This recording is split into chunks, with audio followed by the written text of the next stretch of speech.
Assalamu alaikum and welcome to another episode of Justice for All Now. I'm your host, Hannah Zuberi. Thank you for watching us on Muslim Network TV, America's only Muslim-focused network. You can always watch us on 24/7 on Samsung Galaxy 19, Amazon Fire, Roku TV, and Apple TV.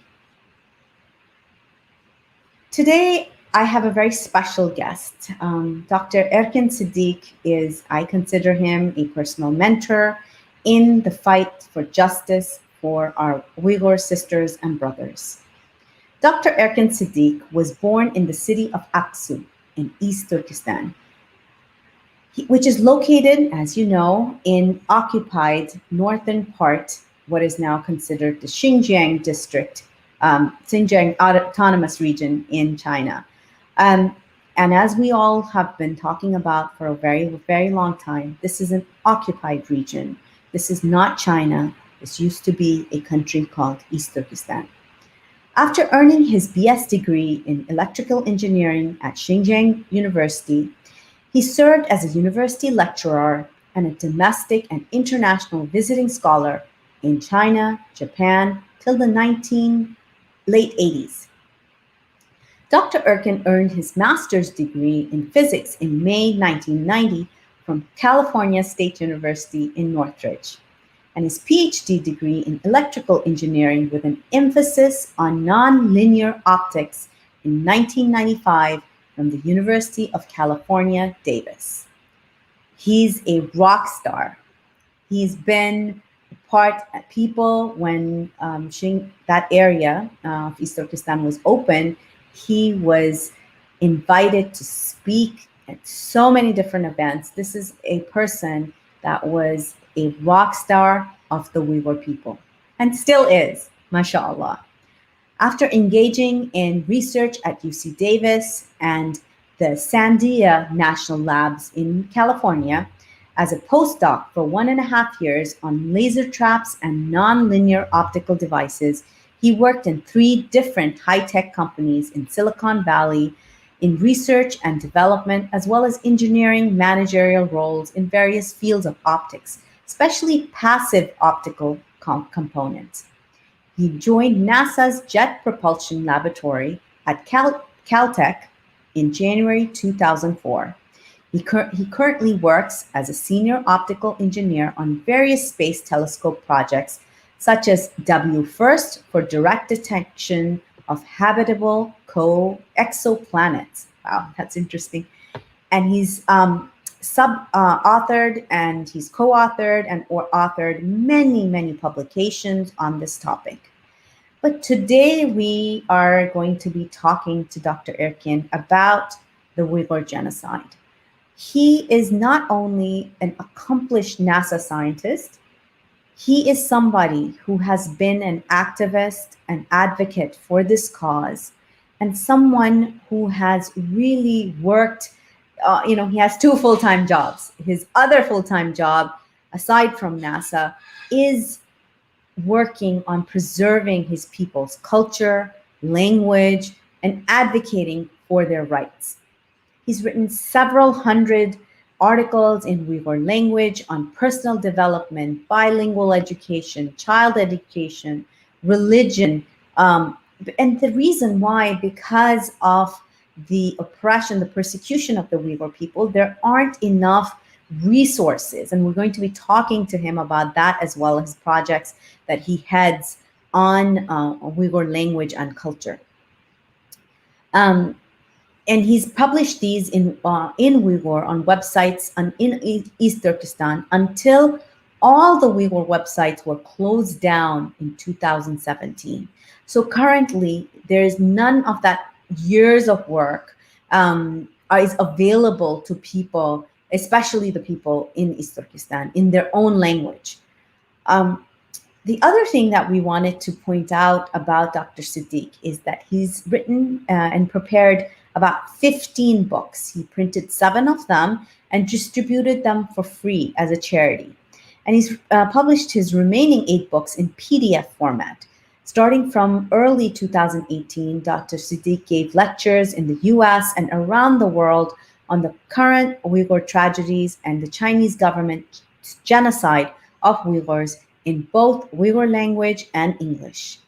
Many of you may have seen this, how do we call it? PowerPoint presentations. And I can vouch for this fact that his many PowerPoint presentations that have been prepared on this topic are all based on his original PowerPoint presentation that he presented. I remember even here in the DC area, he presented to a crowd of hundreds of people. And based on that, many advocates and activists have taken his work and, mashallah, spread that education throughout the country. So it's my real pleasure to welcome Dr. Siddiq to the show and really get to talk to him. We're going to be concentrating on a couple of topics in today's episode. Number one is going to be, under COVID-19, the use of Uyghur and other Turkic peoples' bodies as experiments by CCP, as well as the latest updates from the ground, and anything else that, Dr. Erkin is a resource for the world on Uyghur culture, language, advocacy. So I'm really excited to get this conversation started. Assalamu alaikum. Wa alaikum assalam, Sister Hannah. Thank you very much for a generous introduction. No, alhamdulillah. People need to know your brilliance and mashallah learn from. There's so much to learn from you.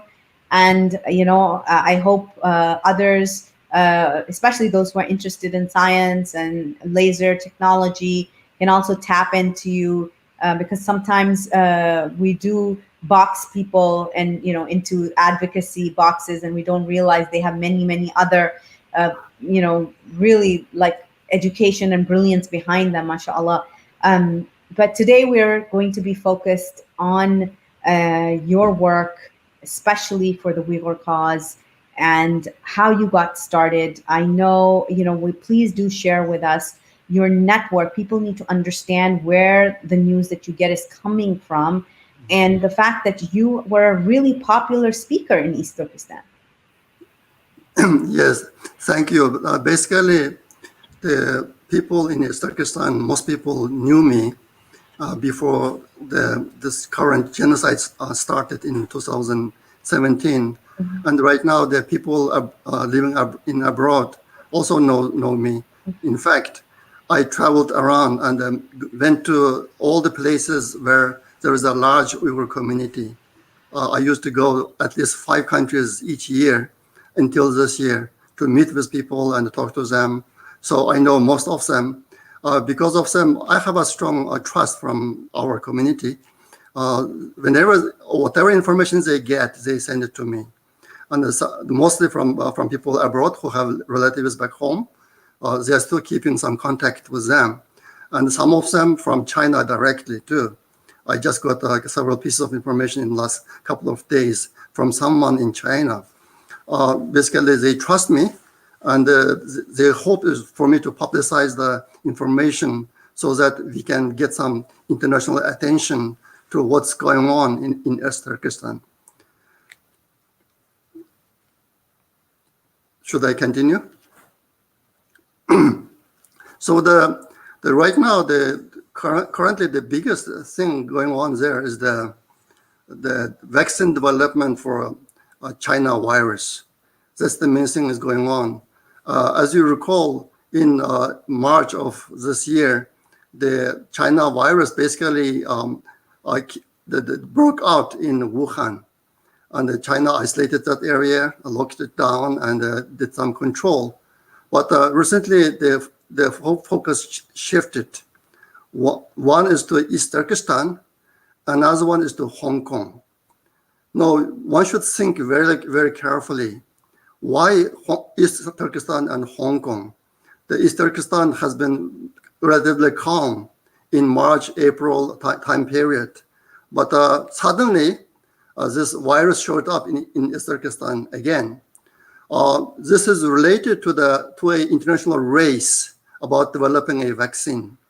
Right now, there's several countries like Russia, India, and China announced that they have developed vaccine and gone through phase 2, for example.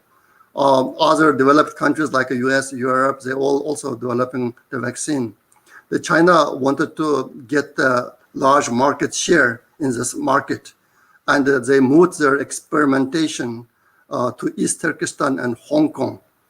The latest news I got is like China already vaccinated a lot of people, Uyghur people first. After that, isolated them to separate rooms. A lot of people were removed from their home and to concentrated facilities, one person in each room. After that, they're giving traditional Chinese medicine and doing exam, two kinds of exam. One is taking some liquid from the mouth, and the other one is taking blood. I was told that most people are taking blood once a day or twice a day and doing this examination. The very sad thing that happened. What does that mean, taking blood? Are they vomiting No, blood? no, the authorities taking blood from those Uyghur people to do testing, to see the effect of the vaccination and the development of this Chinese virus. Okay. This kind of process, if you imagine, you vaccinate people first, after that you infect people with virus, and now you see if that infection that you did is working or not. If it is not working, that means vaccination worked. So the China is doing this kind of experiment on Uyghur people in the whole area, actually. Right now, as far as I know, the most Uyghur communities are locked down in whole Turkestan. It is more than 30 days now. It originally started as a 14 days event for 2 weeks, but now it's extended for one fold. But after that, the Uyghur people were not allowed to go outside still. And one very sad news that I got 2 days ago, in Yengsar County in southern East Turkestan, the middle and high school students also used for this experiment. Oh, wow. They were just taken from the school and isolated, and they're given shots, and now they're testing those people to see the effect. Some people asked me in Twitter why they don't use the Uyghur people in concentration camps. Right now, there are at least 3 million Uyghur people in concentration camps. The problem is the people in concentration camps are very weak, mentally, psychologically, and physically. They haven't gone through all kind of torture. Those people are not normal anymore. There is a report given by the Bitter Winter online journal. They reported that most people who are in concentration camps now cannot tell good from bad. They were destroyed mentally completely. So you cannot use those people for experimentation, for biological experimentation. That's why they are using the healthy people from school, middle and high schools. Just in Yengsar County alone, I was told about 1,000 students are being used for this experimentation right now. And these are Chinese medicine. Traditional Chinese medicine. They call it traditional Chinese medicine. I have about up to like 10 pictures of the Chinese medicine. And the package of the medicine does not have any wording, no explanation, no ingredients. Nothing is written about that, except in one cases, the material of the package is written, saying it's a very good material, keeps from the heat or something like that. But no information about the medicine itself. Another aspect is there are different types of medicines for different age groups. Okay. One for less than 6 years old, another one is from 6 to 16 years old, another one is about 16 years old. And recently I got the information that the county level official or above, given a different type of medicines. Okay. So I heard about at least 4 types of medicines for age and age limit, and also the authorities. And in addition to that, I have like 6-7 photos of the different medicines. So the people are forced to drink this medicine every day. Every day, and I put out some video for the kids being forced to drink that medicines, and they're being tested too. So China is developing both vaccines and also some kind of Chinese medicines. One should know that China has a long history about their traditional medicine. But if you compare their medicines with the Western medicine, for example, in the US, there's no single Chinese medicine that passed the FDA approval. They don't pass it. They don't have enough experimental evidence that those medicines work. So now the Uyghurs became the object of these medicines, also the vaccines too. So this is a horrible, and Uyghur people are hungry. There's a very strong discrimination about the food distribution. All the sellers of the foods are Han Chinese. Uyghur people not allowed to sell foods like fruits or vegetables. So all the products produced by Uyghur people are wasted. I have several pictures and videos about that too. So when did this start happening? Just the last 1 month. So now you see, like we have photos that sheep's eating the fruits, for example, apple, peach, that kind of fruits, for example, and also the cow eating vegetables, long beans, for example, because the Uyghur people could not sell what they produced; they just wasted their products. All the distributors are Han Chinese. Uyghurs are not allowed to do that. So I got the information that some people called to get foods because they had to call. They're locked down from outside. All the doors are locked from the outside. Nobody can get out. So they have to call. When they call, the Chinese distributors can recognize who are Uyghurs, who are Hans, and they are refusing to give foods to Uyghur people. So there's a starvation. To what level, we don't know. The Chinese government are controlling all this information as a top state secret. They don't release any information. We're only getting very small pieces here and there. And the situation can be very bad. We got a video from two people. Basically, they said they got enough. They don't want to live anymore. That kind of video. So the situation is very bad right now. Because the Chinese government does not allow any reporter, or they don't allow any kind of information to go out. It's very hard to know what is the real situation is, how bad it is. But all the information I got, it points to a direction that Chinese government is experimenting their vaccines and the medicines with Uyghur people. And this is something that getting the echo. So this is when I saw this, and I saw some of these photos that you posted on your Twitter account as well. I wanted to know a little bit more about these medicine. Are these things that you had ever seen in your childhood? When you were growing up over there, was this common? In some cultures, it's common to take traditional medicine. Were these something that you had seen growing up, or is this something totally new that you've never even experienced before? No, there were three types of medicines when I was a little kid. It lasted all along until very recently. The Western medicine and the Chinese traditional medicine and the Uyghur medicine as well. There is a Uyghur hospitals in Urumqi, for example. My sister used to work there. So we had the three types of medicines. But as I said earlier, the Chinese medicines never made to abroad, like Western countries.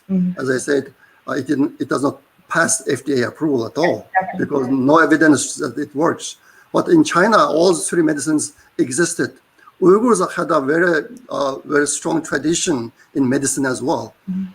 There's a very famous book written in China about Chinese traditional medicine about 2,000 years ago. The one chapter is about Uyghur medicine, actually. So Uyghur has a very good tradition on that one as well. But the thing is, when you are forced to take that medicine twice a day, we have a lot of small package that people are forced to take two bags in a day, one in the morning, one in the afternoon. And as I said, there's no any information about the ingredients, what those medicines are made of, but the Uyghur people are forced to drink it.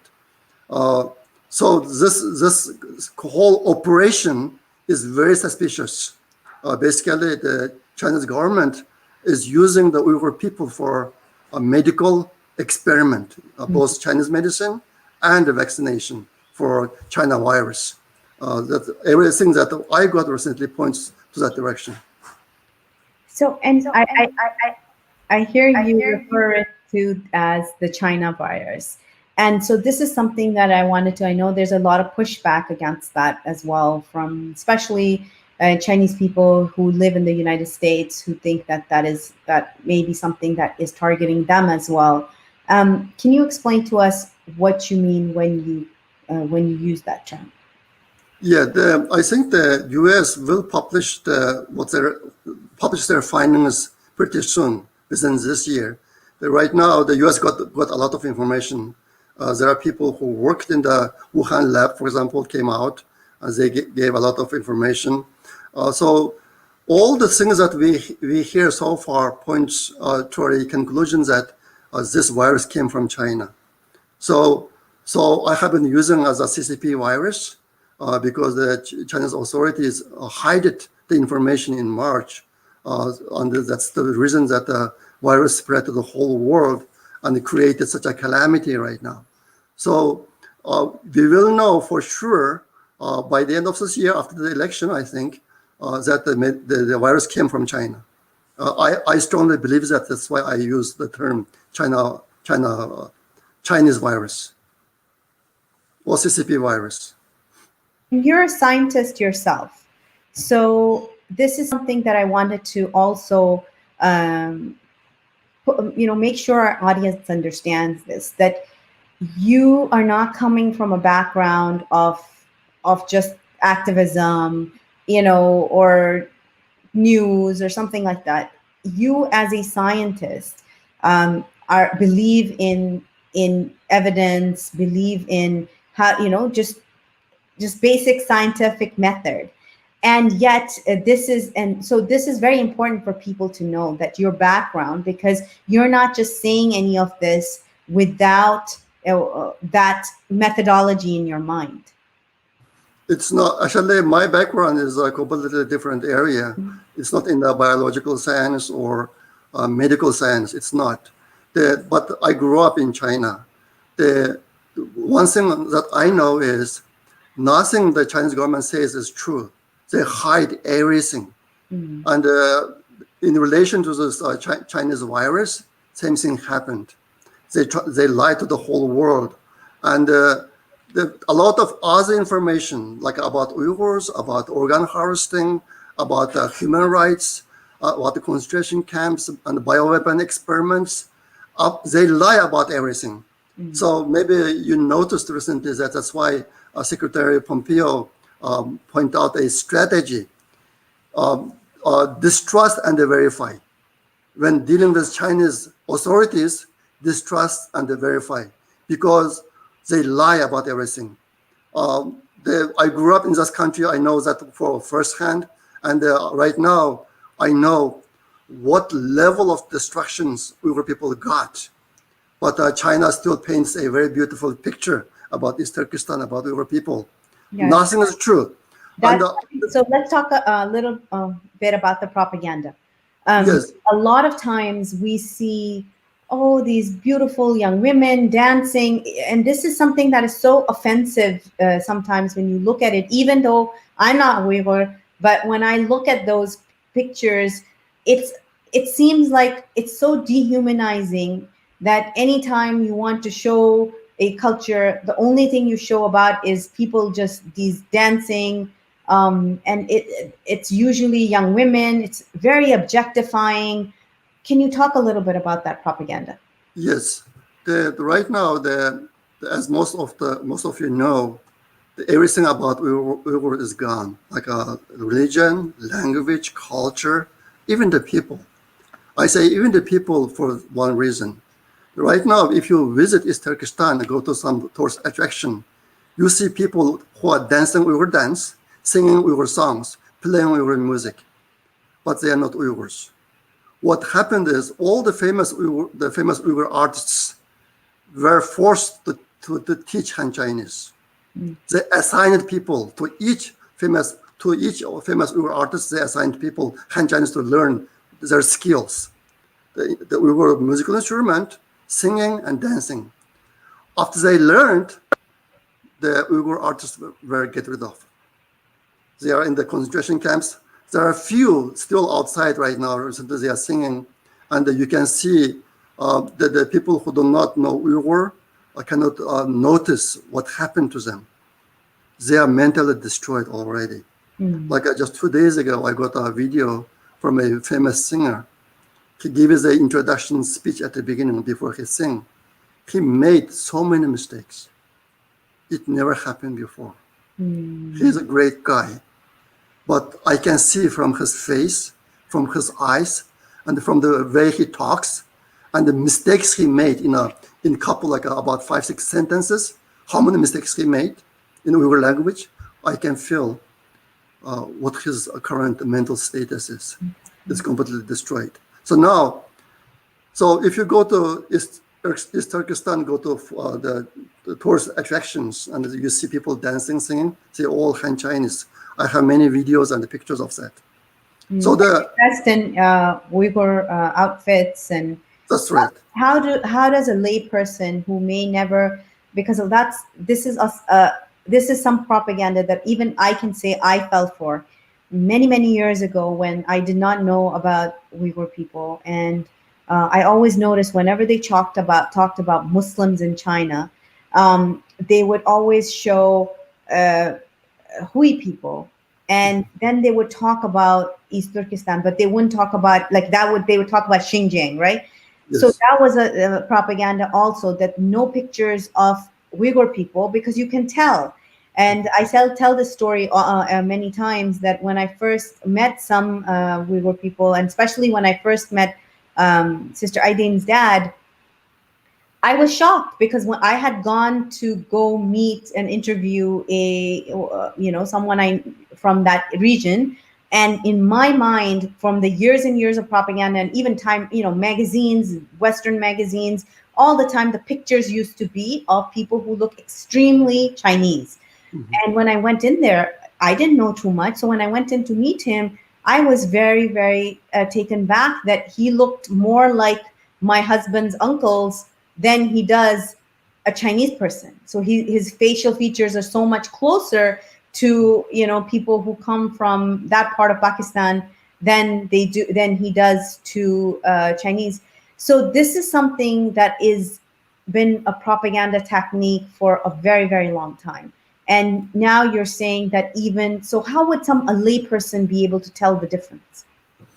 In the facial features, Uyghurs are very different from the Han Chinese. We can distinguish in one glance Uyghur people, but for foreign people it might be harder. But just from the way they sing and the dance, you can see that some foreigner learning a native culture kind of thing. So you can see right away actually. So those people are now picked up the Uyghur culture. I didn't mention yet even the food. The people who makes foods on the streets, Uyghur foods, most of them are Chinese too. So China basically replaced Uyghur people who are keeping the Uyghur culture of this Han Chinese. They transferred the culture, art, those things, but not the people. Recently, someone visited East Turkestan from Netherlands, and he came back and talked to one of my friends there about what he saw. It is very shocking. He could barely meet Uyghur people on streets in Urumqi, Kashgar, Khotan, and big cities. And only the people who could meet is the elderly people, and the women, and very young children. No middle-aged Uyghur people. In Kashgar, that tourist met many Uyghurs, but they all like a Uyghur girl marrying Han Chinese. Yes. So the husband is Han Chinese, the wife are Uyghurs, and some of them even have a child with them, born between the two. So this is the situation. There's one big mystery right now about the Uyghur population. And if you recall, in 2018, I gave a presentation at DC. I put out some numbers about this.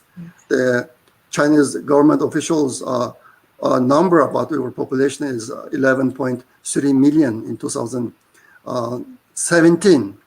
But in September of 2018, one Chinese government official said in a TV interview with Al Jazeera that altogether there are 6 or 7 million Uyghurs in East Turkestan. That's what he said. Yeah, I remember when.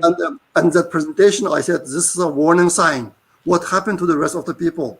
Why from 11.3 million, suddenly in 1 year, the number reduced to 6 or 7 million? Where did the rest of the people go? Right now we have the situation. They are not in cities, they are not in streets, they are not in the farms. I have many videos that the Uyghur people working in the farm. They all, most are females, no men. What happened to this man? We had what happened to the other part of the population? I have these big questions that I cannot find the answer yet. The situation is much tragic than most people think. Right now, the international media are still using like up to 1 million or more than 1 million Uyghur people were detained. This is not true. Up to 1 million Uyghurs were detained. This word came out in January of 2018. And after that, the Dr. Adrian Zenz published several papers about the sizes of the concentration camps. It grew by several factors from 2018. And the international media still uses up to 1 million Uyghur people are detained. This is not true. There is one article by Human Rights Watch published in January 15th of 2018. In that article, they pointed out up to 1 million Uyghurs were detained. But this number never changed. The thing is, I learned a lot of things from the direct contact like that, but the international media picking it up after 2 years, 2 years later. This is something that I really wanted to talk about with you, because this is a big beef bone to pick that I have, is that when people like you who have, and people say, oh, it's unverified, and this is I have a lot of respect for the work Adrian Zenz is doing, and thank you to him for bringing attention to this when a lot of people did not take your word for and the sanctity of your word was not as important as his word. And not to pit you guys against each other, but the fact is that you told us about Uyghur people being transported from the camps into forced labor camps into mainland China.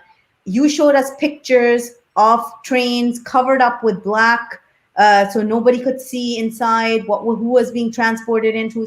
And this was more than 2 years ago.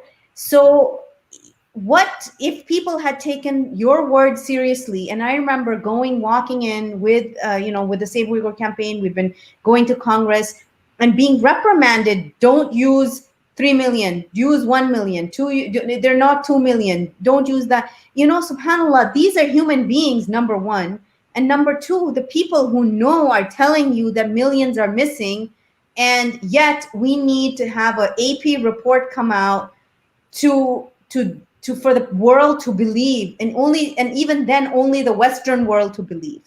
Where is the Arab world? Where is the Muslim world? Where is Pakistan? Where is all these other allies that should be standing up for our brothers and sisters? So this is something that really, really upsets me, and and maybe people should now learn and to pick up on what you are saying and really examine it closely, because you're getting the word right from the streets in East Turkestan.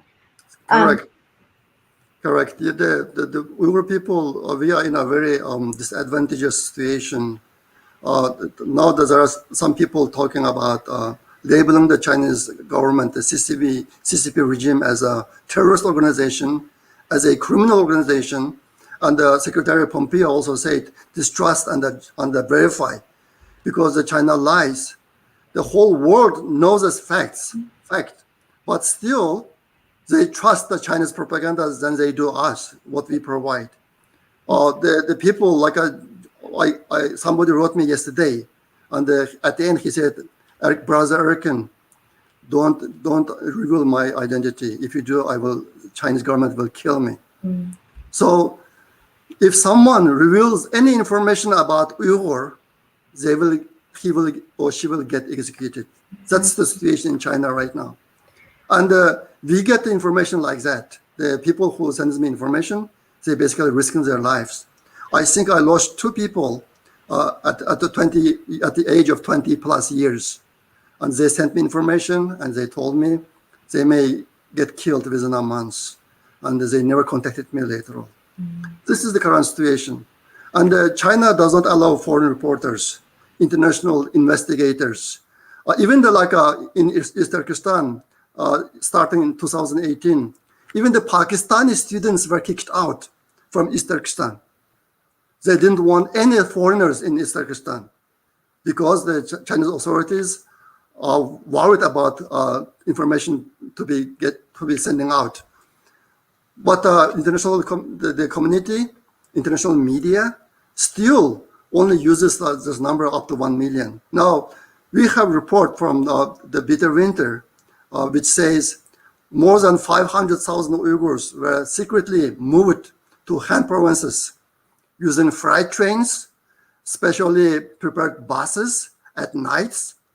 You see, in Urumqi, the passenger trains stopped service in October of 2017.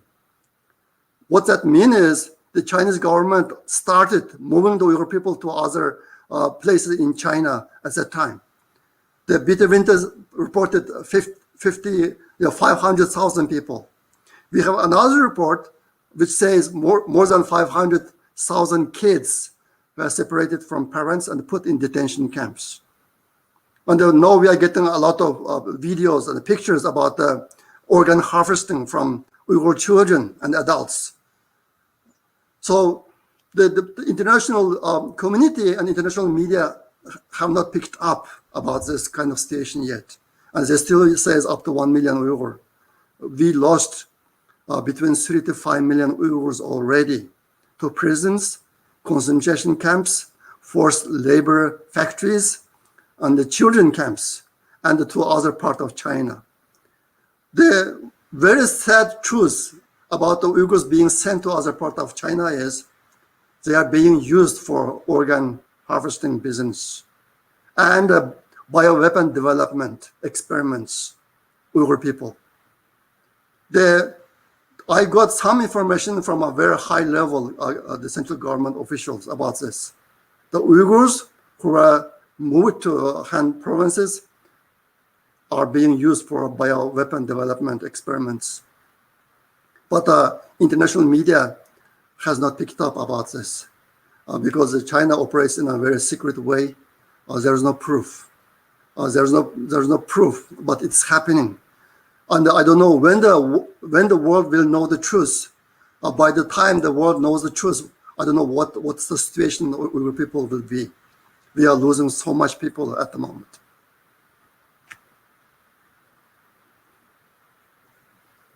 Why, and this is something that I wanted to ask you, explain to the audience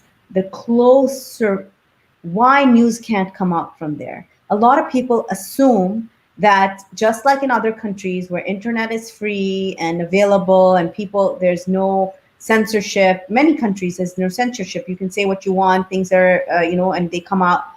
Can you explain to us why is it so hard to get news out of China? Yes, there is one report also by the Bitter Winter. Mm-hmm. They interviewed several guard officials. The officials were sent from the other part of China, couple thousand of them, mm-hmm. to East Turkestan to train the guards over there. So on their way to concentration camps, they passed through 3 checkpoints. In each of them, they searched thoroughly. At the third checkpoint, the cell phone, mobile phones all taken away. Mm-hmm. So even the top level concentration camp officials came from the other part of China and went to the concentration camps. They are not allowed to have a phone because the government worried that they can take pictures using the phone. Mm. There's a report on that in detail. The people can read it. That's the current situation. And those guards not allowed to talk loudly with each other inside the concentration camps, so that the detainees could not hear them. And they can only communicate with each other using the walkie-talkie. No iPhone, no other tools. And also the detainees are not allowed to talk to each other. No talking. 24 hours a day, 7 days a week, just like that. This is the current situation. There's another report by Peter Winter, which interviewed one Chinese worker who went to East Turkestan from other part of China to work for like 1 or 3 months. When he arrived at East Turkestan, he had to go through a gate, just like a custom, going from one country to another. He had to pass through a gate like that. He was thoroughly searched, his phone was searched, and his phone was installed with an app by the police. This is an app that tracks the movement of the person everywhere, every time, all the time. So one Monday, he saw the Chinese flag raising ceremony somewhere. And he thought it's very interesting. He took several pictures. And immediately several plainclothes policemen came and arrested him. Kept him 3 days in custody, searched his phone, erased all the pictures, and warned him if he takes pictures again while he is in East Turkestan, any picture, he will be put in the jail. And this is what police, right? It's called Batigan. How do you pronounce that? There's a special police for that region. We have several police, like the armed police and armed police, regular police, and the assistant police, kind of. The guards in the concentration camps are like assistant police. They are not regular employees. They just temporarily hired by the government, kind of. So you see, this is how the Chinese government treated the Han Chinese. Working in East Turkestan as a worker, and also the Han Chinese officials who went to East Turkestan to train the concentration camp guards. This is how the government treated those people. Now imagine how we can get a real picture. After this Chinese virus came about, I was worried so much, because if it gets spread in the concentration camps, by the way, we have some numbers, like in each concentration camps, more than 10,000, 20,000 people in each camps. It's very crowded. In a small cell, 60 people. They even cannot sleep at night. They have to take turns, 2 or 3 shifts. Each group is 2 hours. They're sleeping like that. And the one article just came up 2 days ago by Kadnur Sadek. She was a teacher in concentration camps. I suggest everybody to read it. Look at what's the situation in concentration camps. Exactly. So if the Chinese virus spreads there, the whole people die. I heard in one camp, it indeed happened, so that the guards didn't want to go to that part of the concentration camp. So they selected some concentration camp detainees to take care of the sick part, the healthy part and the sick part. They split the concentration camp into 2 parts. This happened. And we don't have any information how many Uyghurs have died because of that kind of reason. And you wouldn't know, because the numbers are so, they play with the numbers, and then there are incarceration sites built next to the camps. So literally you could incarcerate the bodies immediately and no one would know better and that area is not open to anybody. I remember you showed us a picture of a detention camp way out in the desert, thousands of miles away from anything. If anybody nobody can escape. What happens there, nobody knows. It is now, these are a lot of things. Now we've talked about a lot, and we talk about this a lot on this show as well. What can we do? Just a reminder to everybody, the Uyghur Forced Labor Prevention Act is in Congress. In the next 2 weeks, we're going to be strongly pushing it out. We have advocacy meetings set up with many staffers on the Hill. So if you have been worried and you watch this and you learn from here and you want to get involved, please message us, and we'll set up a meeting with your congressional offices. We can help you.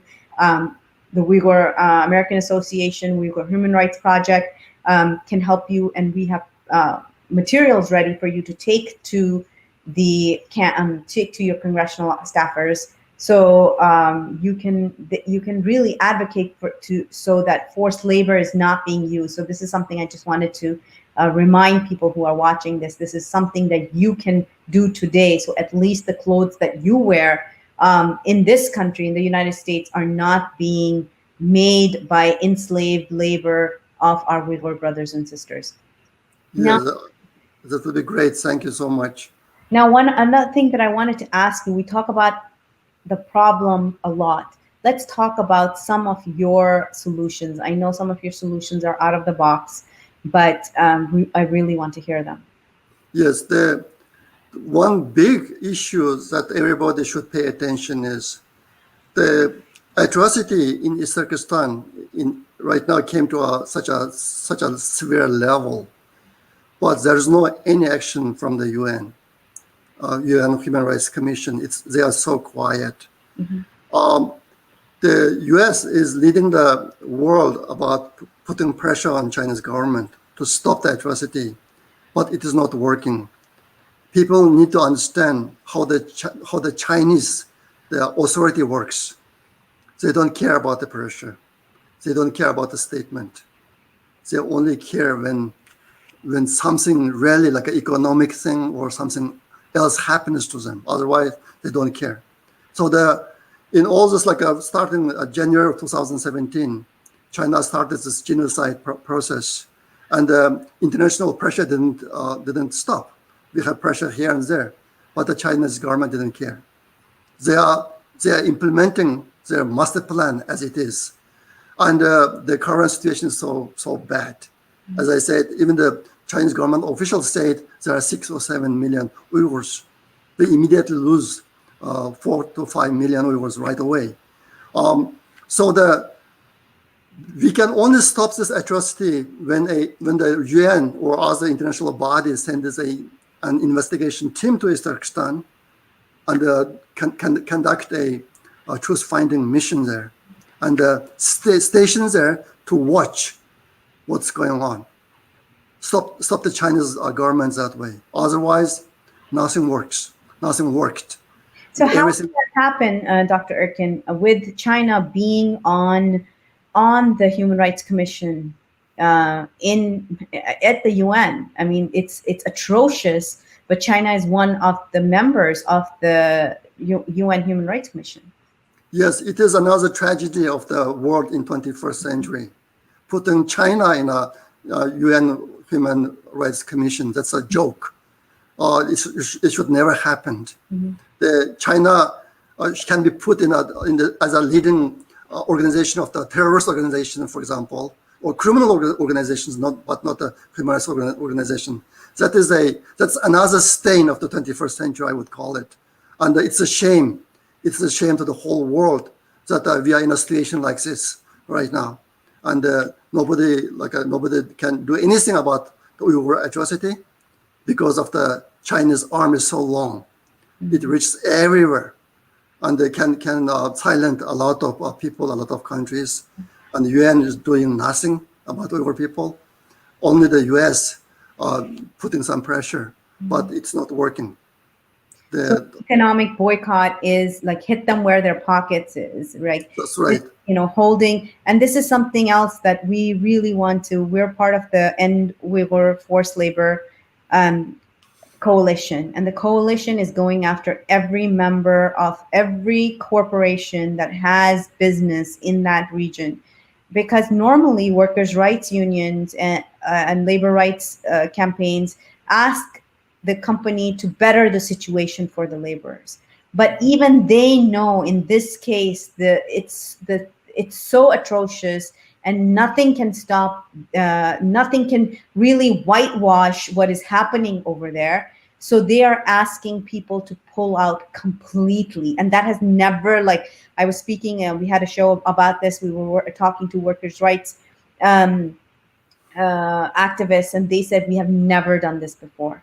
But because every part of the supply chain is tainted by enslaved labor, they have to tell the companies to pull out completely. And this is the type of pressure, you can, and every one of those of you who are watching has the capacity to vote with your dollar, with your rupee, with your whatever currency, dirham.